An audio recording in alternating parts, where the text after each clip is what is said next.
হেমন্তের শুরুতেই প্রকৃতিতে দেখা দিয়েছে শীতের আমেজ। ঘন কুয়াশা, হিমেল হাওয়া আর শিশির ভেজা সকাল সব মিলিয়ে চারপাশে এখন শীতের আগমনের সুর।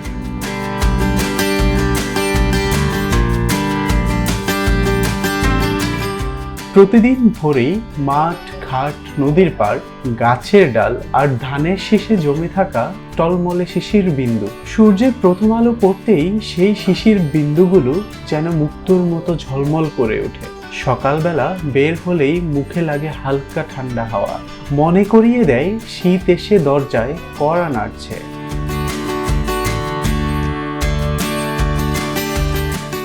দিনের বেলায় যদিও এখনো রোদে গরম অনুভূত হয়, কিন্তু ভোর থেকে সকাল পর্যন্ত পুরো অঞ্চল ঢেকে থাকে কুয়াশার চাদরে।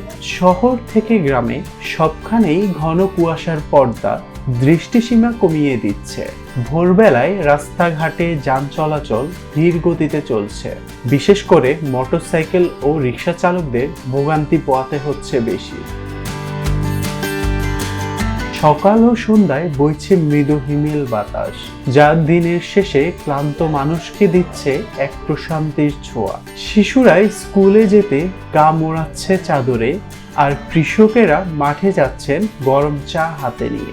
নতুন ধানের সুবাসে ভরে উঠেছে গ্রামীণ জনপদ। তাই তো মাঠে মাঠে শুরু হয়েছে ফসল কাটার প্রস্তুতি।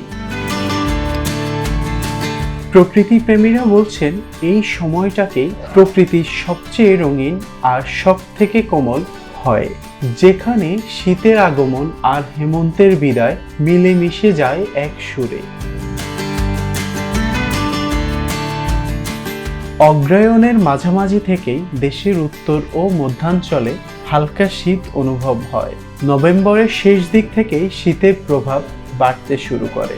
সব মিলিয়ে বলা যায় হেমন্তের ছোঁয়ায় প্রকৃতি যেন প্রস্তুতি নিচ্ছে শীতের জন্য।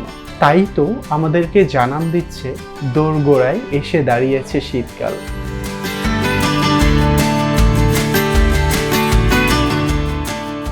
News desk, global voice 24।